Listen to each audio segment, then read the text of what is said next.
بربك الكريم.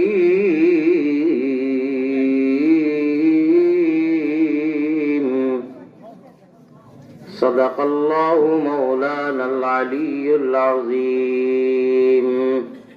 وقال رسول الله صلى الله عليه وسلم: المرء مع من أحبه. وقال عليه الصلاة والسلام: آية من القرآن خير من الدنيا وما فيها. الحديثين أو كما قال عليه الصلاة والسلام. दुरूद शरीफ मोहब्बतर साथे दिल लगाइया पढ़ो का वसल्लल्लाहु अला सय्यिदिना व मौलाना मुहम्मद व अला आलिहि व अस्हाबिहि व सल्लम।